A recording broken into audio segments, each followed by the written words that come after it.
Hello बच्चों। तो बेटे कैपिटल स्ट्रक्चर का चैप्टर चल रहा है और अब हम नेक्स्ट थ्योरी की ओर बात करते हैं और ये किस तरीके से फर्स्ट थ्योरी से डिफरेंट है उसको देखते हैं और फिर इसकी थ्योरी समझने के बाद एक एग्जाम्पल भी इसके ऊपर करेंगे। देखो sir,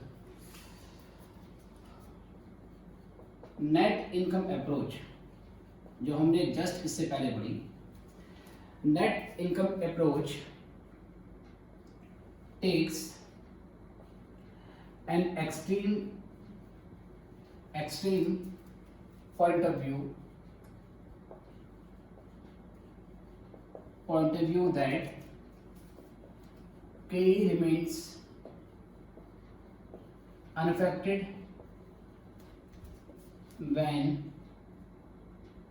more debt or financial leverage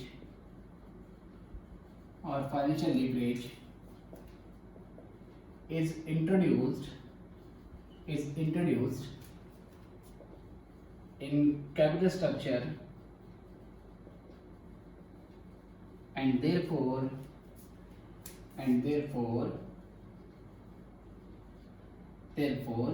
WACC falls continuously. ठीक है सर, नेट इनकम अप्रोच में एक एक्सट्रीम पॉइंट ऑफ व्यू लिया गया था। बेटा एक्सट्रीम का मतलब होता है एकदम डिफरेंट सर, एक कॉर्नर।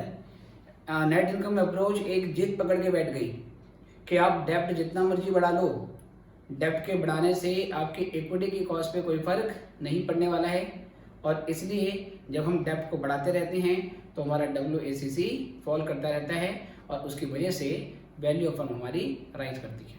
ठीक है, आगे बात करते हैं। The traditional approach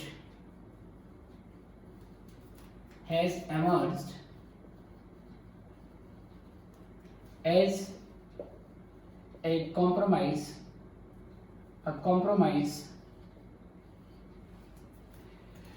compromise towards extreme opinion taken under net income approach. और नेट इनकम अप्रोच में जो ओपिनियन था अब उसको हम कॉम्प्रोमाइज कर देंगे, उसको हम रिलैक्स कर देंगे इस अप्रोच के अंदर। This approach states that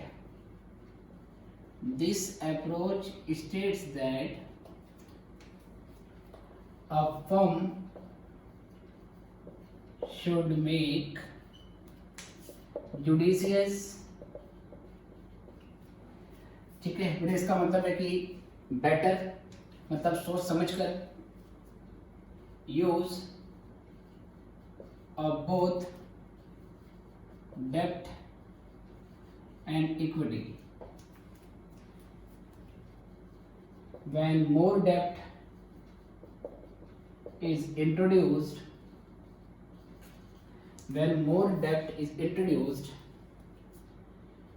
in capital structure, then WACC falls up to a certain level of debt only, and beyond that level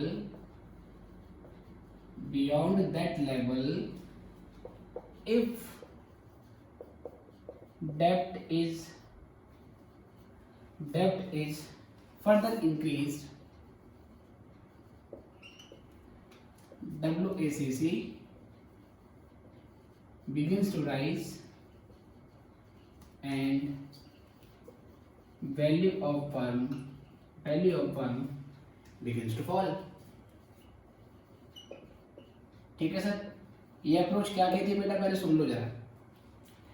net income approach में ये माना गया था कि आप डेप्ट बढ़ाते रहो, आपकी KO या WACC कम होती जाएगी, क्योंकि डेप्ट के बढ़ाने से KE में कोई फर्क नहीं पड़ने वाला, KE कांस्टेंट है डायग्राम में हमने जो के का कर्व बनाया था नेट इनकम अप्रोच में, वो एक्स एक्सिस के पैरेलल था। ये जो ट्रेडिशनल अप्रोच है ये कहती है कि भाई कैपिटल स्ट्रक्चर मैटर करता है। जो नेट इनकम अप्रोच कहती थी उसको ये अप्रोच मान रही है, कहती है हाँ कैपिटल स्ट्रक्चर मैटर करता है। अगर आप अपने कैपिटल स्ट्रक्चर में डेप्ट को बढ़ा देते हो तो शुरू में WACC डेफिनेटली फॉल करेगी, और WACC घटने का मतलब है कि जो वैल्यू ऑफ फर्म है वो क्या करेगी, इंक्रीज करेगी। कहती शुरू में होगा लेकिन हमेशा नहीं होगा। हर बार डेप्ट बढ़ाने से WACC हमेशा नहीं कम होगी। एक टाइम ऐसा आएगा कि जब डेप्ट बढ़ रहा है, डेप्ट बढ़ाने से WACC घटने की बजाय बढ़ने लगेगी। और जब ऐसा होगा तो इस सिचुएशन में आपको डेप्ट बढ़ा के फायदा नहीं होने वाला। तो आप डेप्ट को केवल उसी लेवल तक बढ़ाओगे जिस लेवल तक डेप्ट के बढ़ाने से WACC घट रही है। और ऐसा होता क्यों है, इसके पीछे सिंपल सा रीजन है। नेट इनकम अप्रोच में कॉस्ट ऑफ इक्विटी को कांस्टेंट माना गया था, जबकि ट्रेडिशनल अप्रोच कहती है कि जब डेप्ट को बढ़ाते हैं तो कॉस्ट ऑफ इक्विटी कांस्टेंट नहीं रहती। मतलब डेप्ट को बढ़ाने से इक्विटी होल्डर का रिस्क बढ़ता है, और इक्विटी होल्डर का रिस्क बढ़ने की वजह से KE बढ़ने लगती है, कॉस्ट ऑफ इक्विटी बढ़ने लगती है डेप्ट इंक्रीज होने के साथ। तो इसलिए एक टाइम ऐसा आएगा कि जब आप डेप्ट बढ़ाते हो तो कॉस्ट ऑफ इक्विटी इतना ज़्यादा बढ़ जाती है कि चीपर डेप्ट होने का जो बेनिफिट होता है वो पूरे तरीके से ख़त्म हो जाता है। इसको और डिटेल में हम पढ़ते हैं, पहले आपने इतना आपको यहाँ पे लिखना है, ठीक है। फिर मैं इसका एक डायग्राम बनाऊंगा और फिर उसके बारे में बात करेंगे, ठीक है। देखिए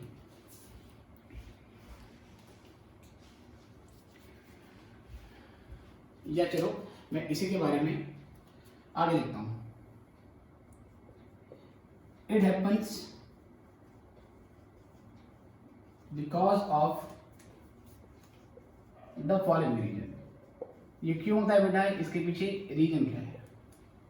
रीजन ये है इसके पीछे, ठीक है। रीजन ये है व्हेन डेप्ट is increase,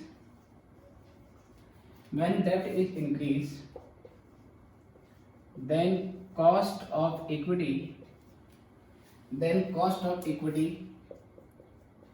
also begins to rise।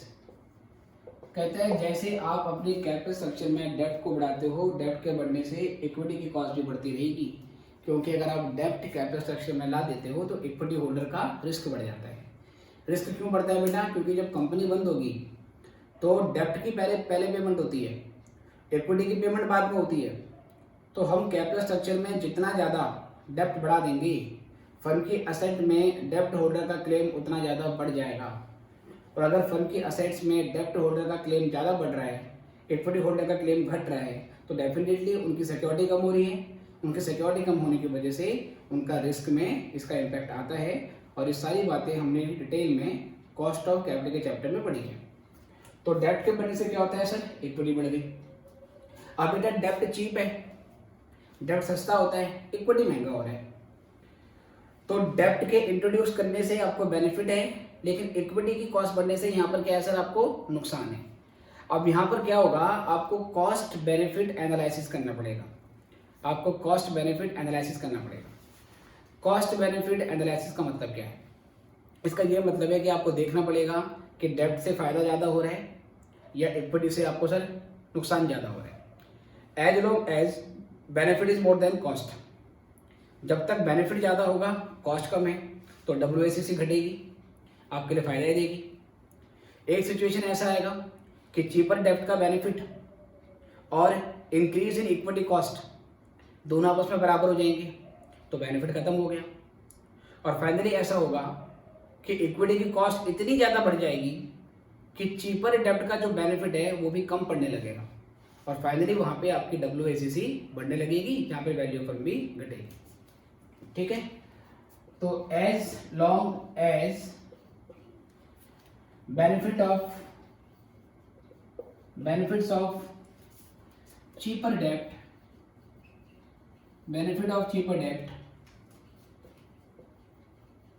are more than increased cost of equity,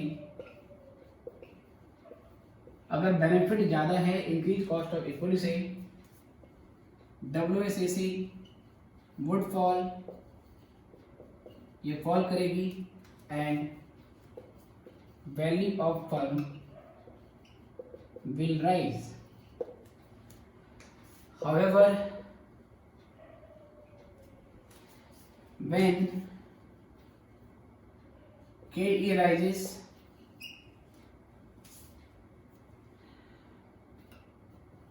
so sharply that its disadvantage exceeds benefit of cheaper debt,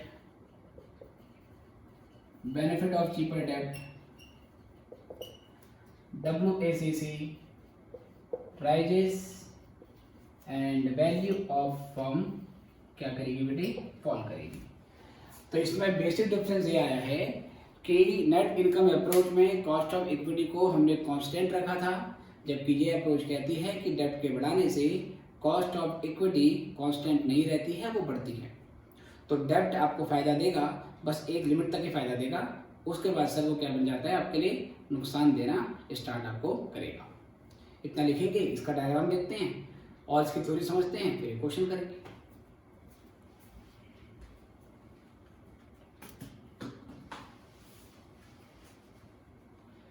चलिए बच्चों, आई गेस आप कभी भी वीडियो को स्टॉप करके इसको नोट कर सकते हैं। तो आगे देखिए,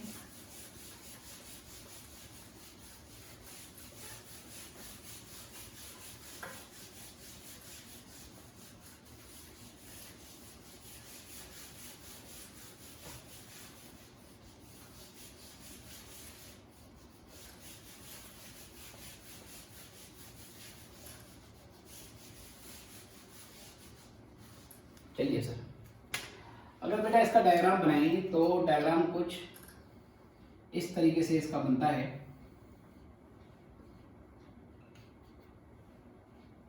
यहाँ पे कॉस्ट ऑफ कैपिटल है, यहाँ पर हम सभी तरीके के फंड की कॉस्ट दिखा रहे हैं, KD, KE, KO, और यहाँ पर परसेंटेज डेप्ट है जिसको हम फाइनेंशियल लीवरेज भी बोल सकते हैं।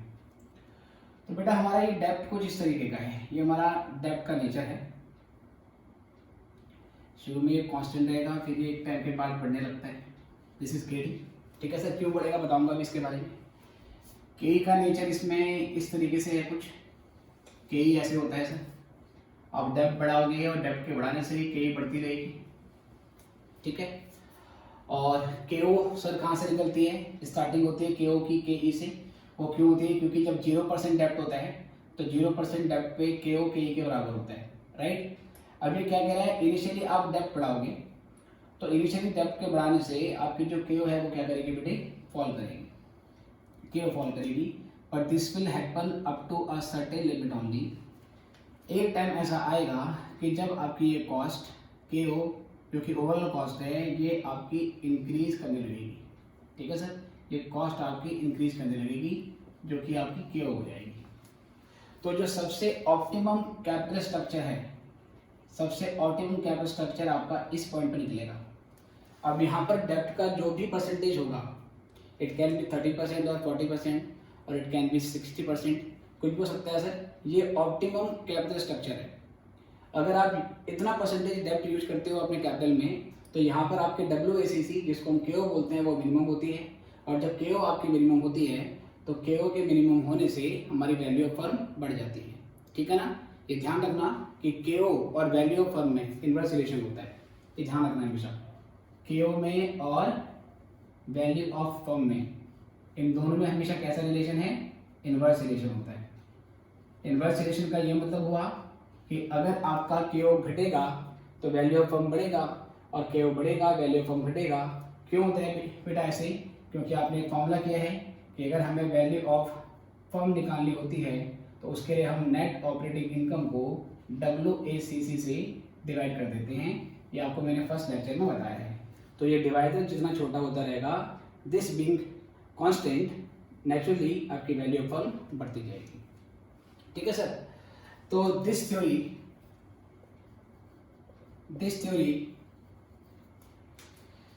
explains 3 stages which a firm faces।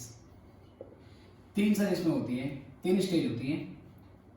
पहली है स्टेज 1। स्टेज 1 में क्या होता है, आप डेप्थ पहली बार अपनी कैपिटल स्ट्रक्चर में इंट्रोड्यूस कराते हो। मतलब इनिशियली आप 100% इक्विटी फर्म होते हो, आपके पास बिल्कुल भी डेप्ट नहीं होता, लेकिन पहली बार आप अपने कैपिटल में डेप्ट को इंट्रोड्यूस करा देते हो। ठीक है। व्हेन डेप्ट is first time introduced in capital structure, then KE does not rise। तो KE सर ज़्यादा बढ़ती नहीं है, और सर हमने तो बढ़ा रखी है, तो मैंने कहा और राइजेस स्लाइटली, या बेटा थोड़ा बहुत ही बढ़ेगी slightly, and benefit of cheaper debt are more than enough, and benefit of cheaper debt are more than enough to overcome cost of equity। तो कॉस्ट ऑफ इक्विटी को ओवरकम करने के लिए, मतलब उससे पार पाने के लिए काफ़ी होते हैं। देयरफॉर क्या होता है बेटा, देयरफॉर WACC, जिसको मैं KO बोल सकता हूँ, KO falls and value of firm rises. ठीक है sir, this is stage 1। Stage 2 sir, ठीक है सर। और सर यहाँ पे ऐसा होता क्यों है, it is also because of the fact that market views, ठीक है, market thinks use of cheaper debt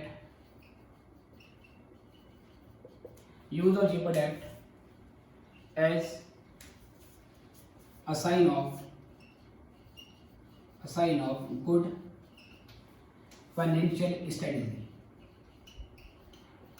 क्योंकि सर स्टार्टिंग में जब आप डेब्ट इंट्रोड्यूस कराते हो तो जो मार्केट होती है या जो इक्विटी होल्डर होते हैं उनको लगता है कि भाई सही तो है, अगर हम डेब्ट कैपिटल स्ट्रक्चर में इंट्रोड्यूस करवा रहे हैं तो डेब्ट तो चीपर होता है, और अगर टैक्स रेट भी हो तो इंटरेस्ट के ऊपर तो टैक्स का भी बेनिफिट मिलता है। तो बहुत सारी टैक्स सेविंग्स होती हैं, या टैक्स सेविंग्स नहीं भी होगी, टैक्स रेट नहीं भी होगा, तो भी इंटरेस्ट रेट बहुत लो है कॉस्ट ऑफ इक्विटी के मुकाबले, तो अल्टीमेटली ये तो फायदा ही देगा ना। तो इनिशियली क्या होता है, इसी वजह से इसको वेलकम करते हैं। तो वेलकम करने का इफेक्ट क्या होता है, इनिशियली आपकी WACC फॉल करती है। उसके बाद स्टेज 2, व्हेन डेब्ट इज फर्दर इंक्रीज, जब डेब्ट को और इंक्रीज करते हैं तो बेनिफिट ऑफ चीपर डेब्ट is completely offset, या बोल सकते हो बेटा set of, completely offset by rising cost of equity या rising KE। जब हम डेब्ट और ज्यादा इंट्रोड्यूस करा देते हैं सर, तो जब डेब्ट ज्यादा इंट्रोड्यूस होने लगता है तो कॉस्ट ऑफ इक्विटी और बढ़ जाती है, क्योंकि इस थ्योरी का बेस ही यही है, इसका आधार ही ये है कि आप जितना ज़्यादा डेब्ट इंट्रोड्यूस करोगे आपकी KE बढ़ेगी। तो आपने डेप्ट और बढ़ाया तो कई इतना ज़्यादा बढ़ जाती है कि चीपर डेप्ट का जो फ़ायदा था वो चीपर डेप्ट का फ़ायदा कंप्लीटली ख़त्म हो जाता है राइजिंग कॉस्ट ऑफ इक्विटी बढ़ने की वजह से। जो बचत आपको डेप्ट दे रहा था वो बचत को कंप्लीटली नलीफाई कर देती है राइजिंग कॉस्ट ऑफ इक्विटी। तो यहाँ पे आने के बाद WACC घटना बंद कर देती है, मतलब वो पहले लेवल पे घटते हुए आ रही थी और तब तक घटते रहेगी जब तक चीपर डेप्ट का बेनिफिट ज़्यादा होगा इंक्रीज कॉस्ट ऑफ इक्विटी से। फाइनली एक टाइम ऐसा आया बेटा जब यहाँ पर आपका बेनिफिट कंप्लीटली सेटअप हो जाएगा राइजिंग कॉस्ट ऑफ इक्विटी से। तो इस सिचुएशन में फिर क्या होगा, आपकी WACC मिनिमाइज हो जाएगी। ठीक है, hence KO stops falling and gets minimized, और ये मिनिमाइज हो जाती है। ठीक है, और जब ये मिनिमाइज हो जाएगी which maximizes value of firm, और जब ये मिनिमाइज होगा बेटा तो इससे मैक्सिमाइज हो जाएगी वैल्यू ऑफ फर्म। ठीक है सर, ये स्टेज सेकंड में होता है। स्टेज थर्ड में क्या होता है बेटा, यहाँ पर आपकी WACC मिनिमम हो गई थी, आपको उससे बियॉन्ड और ज़्यादा डेप्ट को नहीं बढ़ाना चाहिए, लेकिन आप डेप्ट और बढ़ा देते हो। जब और डेप्ट बढ़ा देते हो तो इक्विटी का रिस्क तो बढ़ता ही है, वो तो होगा ही। डेप्ट होल्डर का भी रिस्क बढ़ने ही लग जाता है। सर ये कैसे होगा, सपोज मान लो पहले कंपनी के 1 लाख रुपए के डिवेंचर मैंने खरीदे सारे के सारे, तो कंपनी कहती है कि आपको इसके ऊपर 5% का इंटरेस्ट मिलेगा। मैंने कहा ठीक है। फिर 1 लाख रुपए के और डिवेंचर कंपनी ने इशू करे, किसी दूसरे व्यक्ति ने खरीद लिए, तो मैंने उसको उतना रिएक्ट नहीं किया कि चल ठीक है, कंपनी के पास असेट्स बहुत सारी हैं, कभी कंपनी अगर लिक्विडेट भी होती है तो कोई समस्या नहीं है, मेरी पेमेंट भी हो जाएगी, इसकी भी पेमेंट हो जाएगी। बट कंपनी ने और डेप्ट होल्डर को क्या करा, कैपिटल में इंट्रोड्यूस कराया, और सर डेप्ट होल्डर बहुत सारे हो गए। नाउ मैं सोचने लगा कि यार इतने सारे डेप्ट होल्डर हैं, कभी कंपनी लिक्विडेट होगी और कंपनी की असेट्स को बेचेंगे तो भैया किसको पैसे देगी। अब मेरे जैसे बहुत सारे डेप्ट होल्डर हैं, तो मेरा रिस्क भी क्या होगा, बढ़ने लगेगा, और रिस्क बढ़ने की वजह से मेरे जैसे और लोगों का रिस्क बढ़ेगा, तो उनकी एक्सपेक्टेशन बढ़ जाएगी। एक्सपेक्टेशन बढ़ने का मतलब क्या है, उनकी कॉस्ट बढ़ जाएगी सर। तो फाइनली जो डेप्ट की कॉस्ट है वो भी बढ़ने लगती है। Now this portion is rising and this portion is also rising. जब ये भी बढ़ेगा और ये भी बढ़ेगा तो ये तो एवरेज है, KO तो एक दोनों की एवरेज होती है ना। KO is nothing but weighted average of KD and KE। तो this portion is rising, this portion is also rising, therefore KO also rises. Right sir, ये हमारा स्टेज 3 हो गया। When debt is increased, again cost of debt also rises along with cost of equity। ठीक है, hence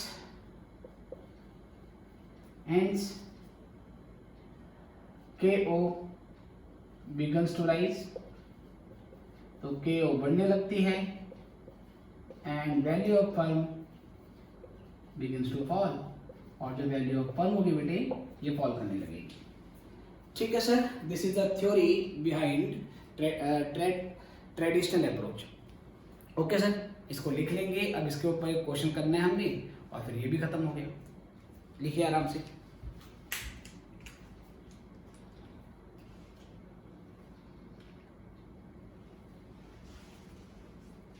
चलिए बच्चों, आप किसी भी टाइम इस वीडियो को पॉज करके नोट कर सकते हैं।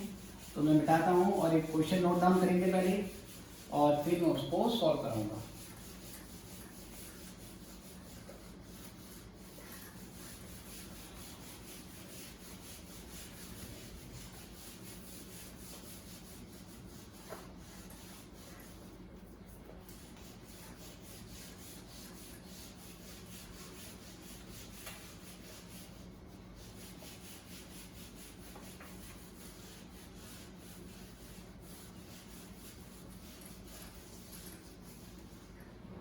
चलिए sir, let us take one question.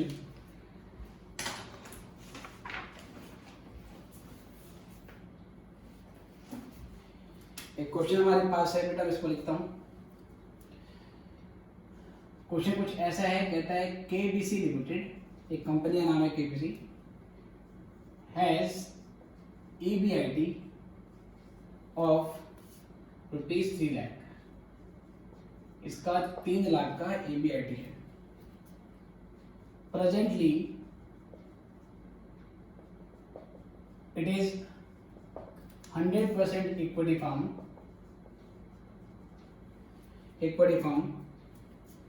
financed by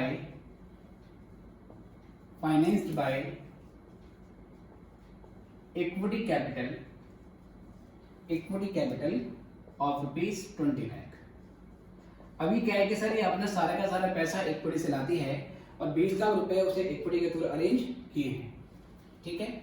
इसी में आगे कहता है कॉस्ट ऑफ इक्विटी बीइंग 16%, इसकी कॉस्ट ऑफ इक्विटी 16% के आसपास है। It is thinking about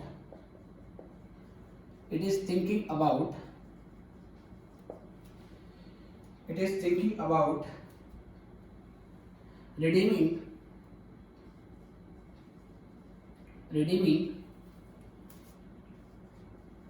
or you can say buyback a part of its equity capital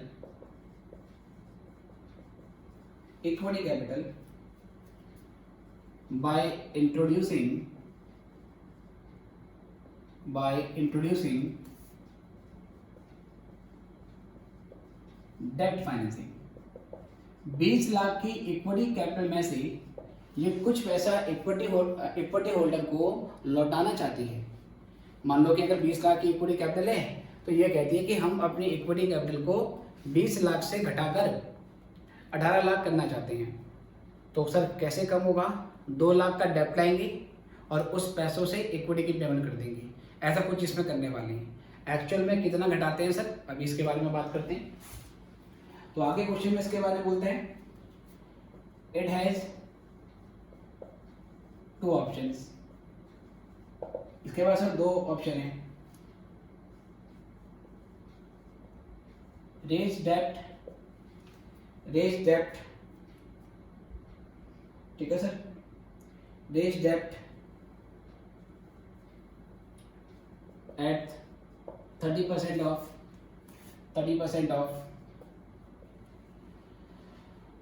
total capital. इस केस में केई जो है आपका, वो केई आपका 10%, केई आपका 17% हो जाएगा और केडी जो हो जाएगा बेटे, जो डेप्ट आप लाओगे वो 10% भी मिलेगा। बी केस है रेज डेप्ट एट 50% ऑफ टोटल कैपिटल। आप टोटल कैपिटल का 50% के बराबर डेप्ट रेज कर लो। इस सिचुएशन में आपका केई चेंज हो जाएगा और केई बढ़ के 20% हो जाएगा और जो केडी की आपकी कॉस्ट है वो 12% होगा। क्वेश्चन में कहता है find out overall cost of capital in each case and find out which capital structure is optimum out of these alternatives। ठीक है सर, तो ये क्वेश्चन है बेटा और इस क्वेश्चन को हम सॉल्व करने की कोशिश करेंगे। ठीक है, ध्यान से देखना है, एक बार क्वेश्चन मैं रीड कर रहा हूँ आपके लिए, अगर कोई स्पेलिंग आपको नहीं समझ में आ रही हो तो। कहता है केबीसी लिमिटेड हैज ईबीआईटी का मतलब earning before interest and tax of ₹3 lakh. Presently it is 100% equity firm financed by equity capital of ₹20 lakh. 20 lakh रुपए उसने अरेंज किए हैं और ये पूरा का पूरा इक्विटी के थ्रू अरेंज किया है और के मतलब कॉस्ट ऑफ इक्विटी हमारे 16% है। अब ये सोच रही है कि इक्विटी के प्रोपोर्शन को कम किया जाए और डेब्ट के प्रोपोर्शन को बढ़ाया जाए। इसके पास दो ऑप्शन है। पहला ऑप्शन क्या है सर, डेब्ट ये रेज करेगी 30% ऑफ टोटल कैपिटल का। इसका मतलब सर अगर 20 लाख की टोटल कैपिटल थी उसके 30% के बराबर, कितना, 6 लाख, 6 लाख के बराबर डेब्ट रेज करेंगे और उस डेब्ट की अमाउंट से इक्विटी की रीपेमेंट कर देंगे, जिससे इक्विटी का पोर्शन घट के 14 लाख हो जाएगा। डेब्ट हम 6 लाख लाए हैं तो अल्टीमेट कैपिटल अभी भी हमारी 20 लाख ही रहेगी। लेकिन अगर हम अपने कैपिटल स्ट्रक्चर में डेब्ट को इंट्रोड्यूस कराते हैं तो केई की एक्सपेक्टेशन जो पहले 16% थी वो बढ़ के 17 हो जाएगी और डेब्ट होल्डर जो डेब्ट आए हैं वो 10% का रिटर्न मांगेंगे। दूसरा ऑप्शन है कि आप इक्विटी को और ज़्यादा घटा दो। कहता है डेब्ट 50% लेके आओ। इसका मतलब 20 लाख में से 50%, 10 लाख आप डेब्ट लेके आओ, उसी 10 लाख से इक्विटी की पेमेंट कर दो, जिससे होगा क्या, इक्विटी का हिस्सा 20 लाख से घट के 10 लाख हो जाएगा और डेब्ट का प्रोपोर्शन अमाउंट 10 लाख रहेगा। लेकिन क्योंकि डेब्ट का प्रोपोर्शन और बढ़ गया है तो रिस्क और बढ़ेगा। तो इक्विटी की एक्सपेक्टेशन 20% होती है और डेब्ट की वैल्यू 12% होती है। हमें इन तीनों केस में, तो तीनों केस कैसे, केस तो दो ही हैं। मैंने कहा दो तो नए ऑप्शन हैं और एक एग्जिस्टिंग ऑप्शन भी तो है जो करंटली अभी चल रहा है। आपको बताना है करंटली और इन दो केस में क्या सिचुएशन होने वाली है।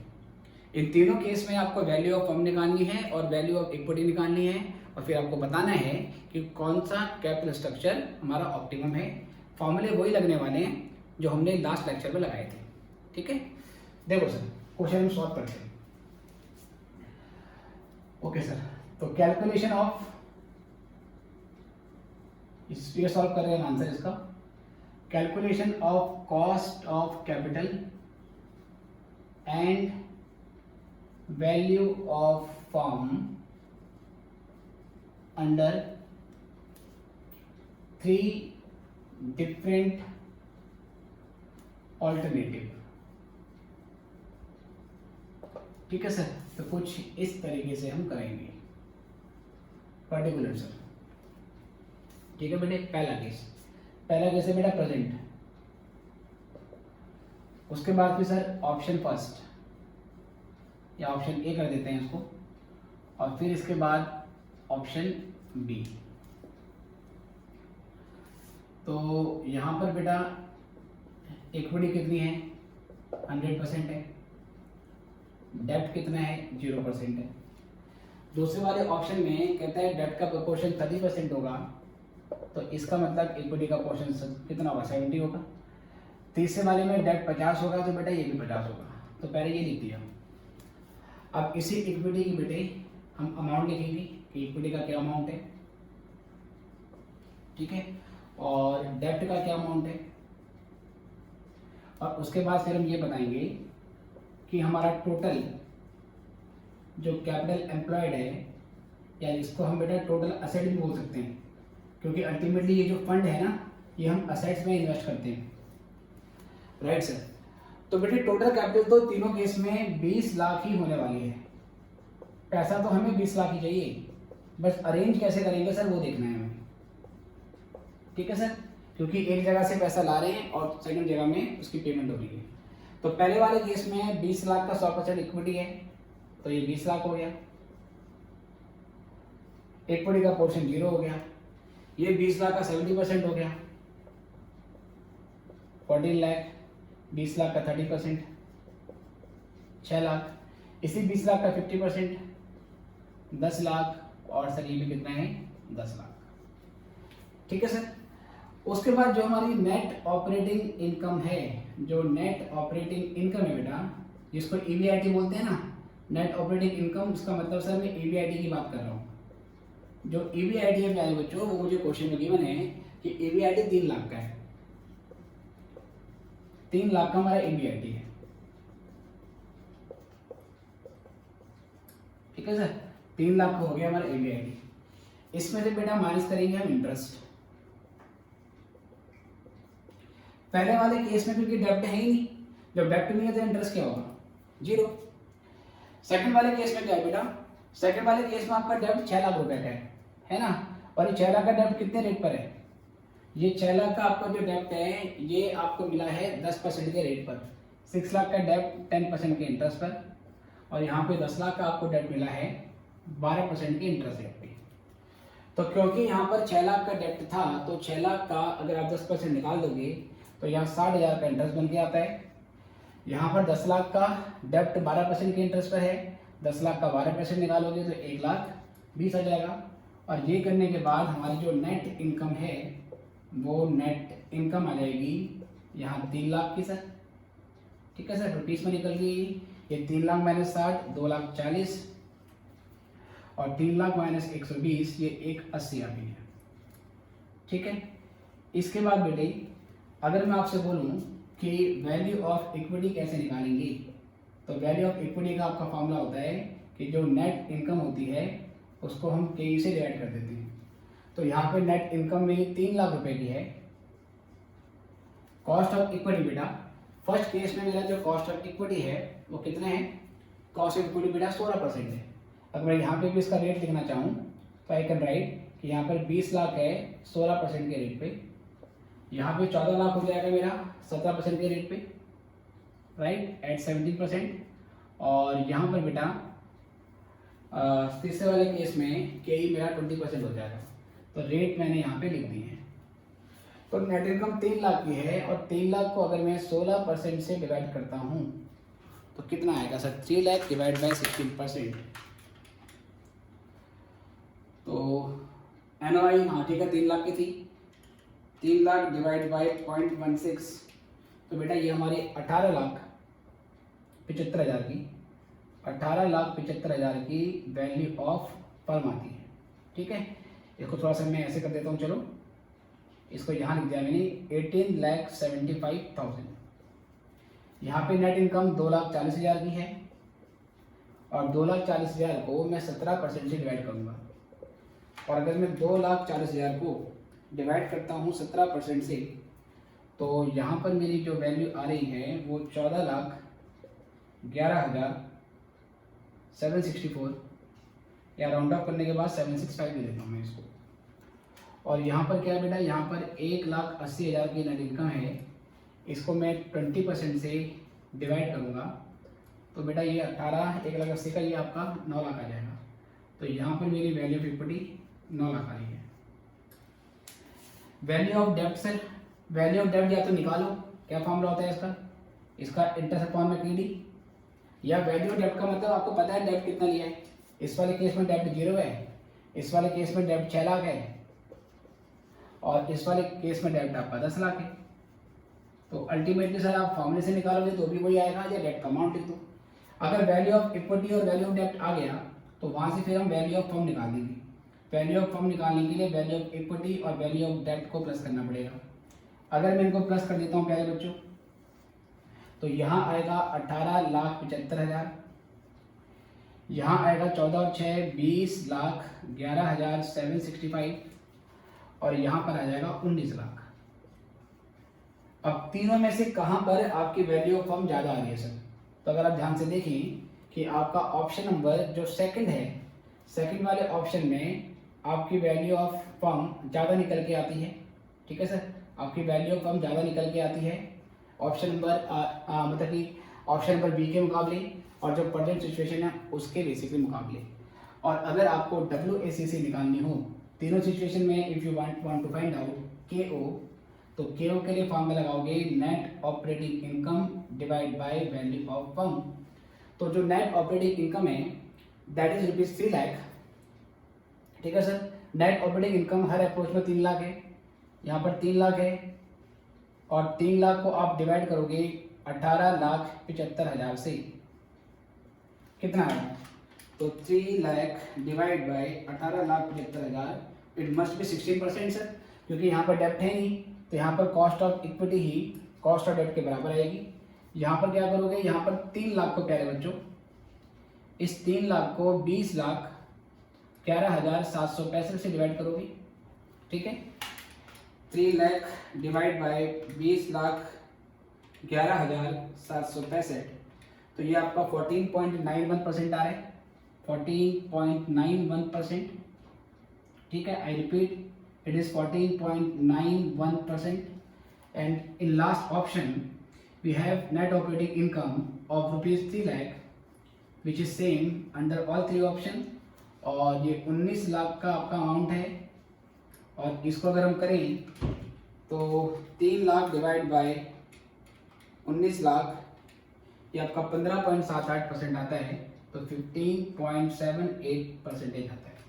Now what do you observe, we find that कि 3 सिचुएशन में से बच्चों, 3 सिचुएशन में से ये सिचुएशन बेटर है, क्योंकि इस सिचुएशन में एक तो वैल्यू ऑफ फर्म यहाँ सबसे ज़्यादा आ रही है, या ऐसे बोली कि 3 सिचुएशन में जो आपकी KO है या weighted average cost of capital है वो यहाँ पर मिनिमम आती है।